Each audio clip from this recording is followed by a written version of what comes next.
Today we're talking about Mage builds, a little bit about the upcoming patch, we're going to look at new builds, and we're also going to talk a little bit about what led us here. As you all remember, at the start of the year we had a complete Mage build overhaul with various items being changed, the same thing that we're looking towards with physical characters now. I was honestly surprised at that point that we are getting this rework for magical characters first. Because honestly, I think the changes that we're seeing to physical items now are a lot more interesting and a lot more needed than what was needed for mages. I think the items that mages had before were not inherently too strong or too weak, it was more a thing of tweaking stats. But Hi-Rez went ahead with the mage rework first, and I am not opposed to that. But I will say that I think the rework actually failed to a decent degree. This is obviously personal opinion and you can look at this from various angles. But the builds that we're seeing at the moment are basically this, or this. And as you can see, there is not a whole lot of variety in these ones. Sure, there are certain outliers, for example, in some of the competitive builds lately, we've seen a little bit more Soul Gem being picked up early on, but quite frequently we would see either Divine Ruin first or Spear of Desolation first, then whichever boots, then the other pen item, the other flat pen item, and then you would see items being built that have percentage pen. Typically you would have Soul Reaver first because it has a lot of power and a little bit of percentage pen and some extra damage anyways. And then you go into the heavy pen options.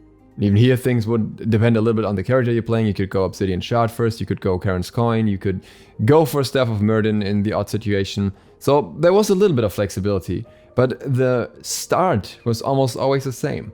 And I don't even think that this is down to stacking items being too weak, even though that was obviously a problem too, but just down to the fact that there was actually a total of 2 flat pen items that were accessible for most mages. And when I first saw that, I was genuinely confused. I was like, I must have missed something here, I must have overlooked something. But no, for the vast majority of mages, there were exactly 2 flat pen options, being Spear of Desolation and Divine Ruin. Sure, there's the odd user of Spear of the Magus that could use that in its previous state, and there are some characters that can make decent use of Toxic Blade as well, but those were really niche outlier cases and not something we really saw a lot. A lot of this problem came down to Shoes of the Magi no longer having flat pen and having more power instead. This just took away one of the early accessible flat pen items for mages. And flat pen is very important to have in early game as a mage, because flat pen affects both your scaling, which you get from power, but also your base damage, and in early game your base damage is a lot more than the scaling you get. In other words, without going too deep into this, the more flat pen you have the earlier in the game, the more you can get out of it. At the same time, flat pen drops off late game, which is why you need percentage pen at that point, which would mean this natural transition from mages building this quick 2 flat pen items to cover their flat pen, and then transition into percentage pen items. When pen boots were still a thing, they would have had another option and maybe could have switched it up a little bit more, to have put a stacking item in there, but with boots in themselves being mandatory but not providing pen, that option was gone. As a mage at this point you have 2 choices. Either you invest heavily into that flat pen to get early game damage somehow, or you just accept that your early game will be bad and just aim for late game right away. Which some mages did, by the way, especially Baba Yaga, who was even seen double stacking in the SPL at one point. So now Hi-Rez intends to fix that. How are they going to do that? Well, first of all, they're changing the existing pen items again, but this time it's about the flat pen items only. Divine Ruin gets 10 extra magical power, but loses 5 flat pen. Spear of Desolation only loses 5 flat pen with no compensation for that. To offset this, Hi-Rez intends to reintroduce Spear of the Magus into the meta. It'll be 2450 gold, has 110 magical power, so the same as Spear of Desolation, also 10 flat pen, same as Spear of Desolation. And the passive is now, any guard you damage becomes marked and debuffed to take 7.5% increased damage from all sources for 10 seconds. This effect can only affect one guard at a time and can only occur once every 10 seconds. And this passive may sound somewhat familiar to you, because in some ways it is similar to an item we used to have in the game, which is Shaman's Ring. Shaman's Ring used to have 110 magical power, but instead of flat pen it had 10% cooldown reduction, and the passive required you to stack the item first by dealing a lot of damage for quite a while, and then eventually the passive would be that if you damage an enemy guard with an ability, they get a debuff and take 10% additional damage from all of your damage sources for 10 seconds. The problem was that that item back then was in direct competition with Spear of Desolation, and Spear of Desolation just outright won every time. Spear of Desolation came with a flat pen that was better in the vast majority of situations, and it didn't need to be stacked. Now, some people made the argument back then that you could use both together, but really it was often redundant and Shaman's Ring took too long to stack later in the game, so really it wasn't worth it most of the time. Spear of the Magus changes this because you no longer need to stack it. It has the same power as Spear of Desolation and the same amount of flat penetration. So the difference here is really the passive and the fact that Spear of Desolation has 10% cooldown reduction. The passive is applied the same way with Spear of the Magus now, but it's only 7.5%. On the other hand, it's probably still stronger though, because it increases damage from all sources for 10 seconds. And that in most situations where you're not fighting 1v1 will have a much bigger impact than 2.5% extra damage on a single target. I will say at this point that I do think that Spear of the Magus is strong, we get to that a little bit later again, but I do think that in design it's much better than anything Shaman's Ring ever was. And now let's do a little bit of an excursion into numbers. We're going to compare Spear of the Magus to some of the items on the old patch as well as on the new patch to see how much potential it really has, and we're also going to throw Divine Ruin in there just to see how much you lose in terms of raw damage output if you choose to go into anti-heal. Our setting here is a level 10 Habois that has Mage's Blessing, CDR boots, and then the pen item of choice, so either Spear of Desolation or Spear of the Magus or Divine Ruin. The combo is a quick one, the straightforward combo with Habois, just a 3 into a 1, with a 3 being on rank 2 and the 1 being on rank 5.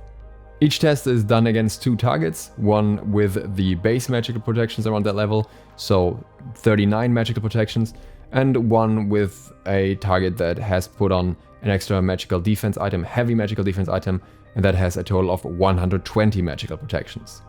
In our first scenario, we're going to look at Spear of Desolation on the old patch when it had 15 flat pen versus the new Spear of the Magus. What we can see here is the damage from ability number 3 with 229, and then ability number 1 with 350 damage for a total of 579 damage. If we look at Spear of the Magus in comparison, we see that on the third ability we have 220 damage, that is because we have less flat penetration. But then on the first ability we have 362 damage, and that is because the damage amplification kicks in at this point. That brings us to a total damage of 582, which is 3 damage more. Not a major difference really here, and Spear of Desolation has a few more perks going for itself. If we compare the same thing at 120 magical protections, I'm just going to show you the total numbers here, then with the old Spear of Desolation we have 350 damage, and with Spear of the Magus we have 357. So we can see that in this case, the higher the protections are, the more damage output we get from Spear of the Magus in comparison, and that is simply because flat penetration doesn't do as much when the target has more protections, whereas the damage amplification basically stays consistent no matter how much protection the target has.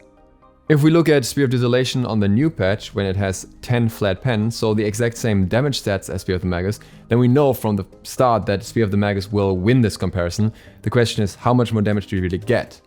In the scenario against a squishy target with 39 magical protections, we get a total of 25 extra damage with Spear of the Magus. In the scenario against a tankier target, we get a total of 15 extra damage. In this case it makes sense because it's the same flat pen beforehand, but then in one case the damage amplification comes in, but the target also has more protections, so you just generally deal less damage, so the amplification also increases the damage less. Overall, we can see that there's not a massive difference in damage output, but if we were to add another ability, then that could easily be another 25 damage. Or if you have a guard that has an ability with multiple instances and you can proc it on the first instance already, and then the other instances of that ability all deal extra damage, then obviously this becomes more effective. I haven't tested who this exactly works for, but I'm assuming that a guard like SLOTH or a guard like Raging with his 1 could get quite a lot of extra benefit in regards to damage that way.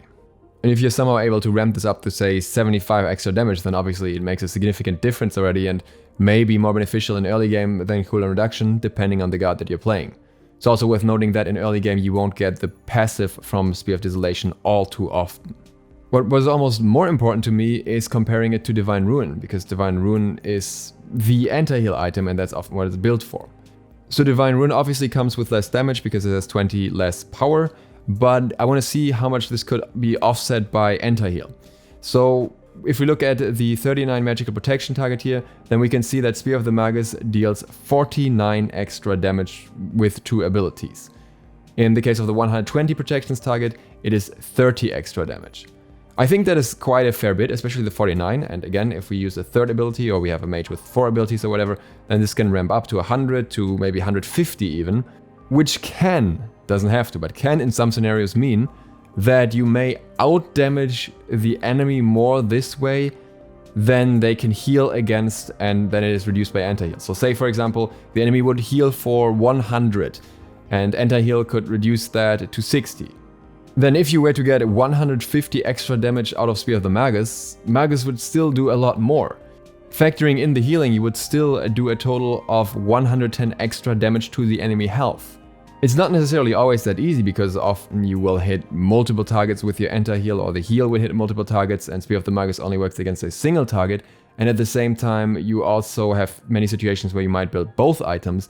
But it's worth pointing out just how much of a raw damage advantage Spear of the Magus can give you that can effectively counter mechanics like healing even to some degree.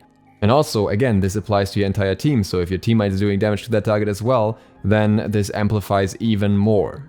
And the nice thing about Spear is how well it translates over into late game. The other flat pen items just fall off in that regard because they're flat pen. You use them for the other effects still, but Spear of the Magus doesn't fall off in terms of damage. It will still do a lot of damage late game, so much that I think you can even consider it as a relatively late game option if your character can generally use it well. It even amplifies effects like Soul Reaver. Furthermore, what's interesting about this is that you can actually even consider going for 3 pen items. You can get your Spear of Desolation, you can get your Divine Ruin, and you can say, hey, I still want the extra damage from Spear of the Magus, and it actually works decently against tanks as well, so I might as well just build that as the next pen item, have my 30 flat pen and then the extra damage against everyone for my team as well, and then I go into percentage pen afterwards, and it should still be fine in many situations, depending on how much defense your enemies have at that point. Keep in mind that both Warlock Staff and Book of Thoth also got buffs. That means you could technically even go for Warlock Staff and then Boots and then 3 flat pen items afterwards, and you'd already have a little bit of the percentage pen front loaded. Obviously not the best early game build, I'm just pointing out what is technically possible here. For now, and until things are tested more thoroughly, I think the build that we'll see on most mages will be Mage's Blessing into Spear of the Magus, into CDR or Power Boots, really, depending on what you want, into Divine Ruin or Spear of Desolation, into Soul Reaver for percentage pen and a lot of extra damage anyways, and then into Obsidian Shard or Karen's Coin, whichever you want, because you want a lot of percentage pen at that point. And sometimes maybe even again a third item in the pen direction instead of Soul Reaver and that stuff afterwards. And then in late game it's really whatever, power items, defense items, everything goes, but I think that is what we're going to see a lot. And by the way, this build didn't come from nowhere, it's kind of something we've seen developed in the SPL as of late already without the Spear of the Magus, and Wolfie has made an excellent, really excellent Raging guide just today that I can highly recommend checking out. I will link that here as well, where he also talks about this build in particular as a good option for Raging. I for one am strongly expecting Spear of the Magus to get some nerfs down the road. I think the item is just too strong still, as much as it will be fun to use, especially on supports as well.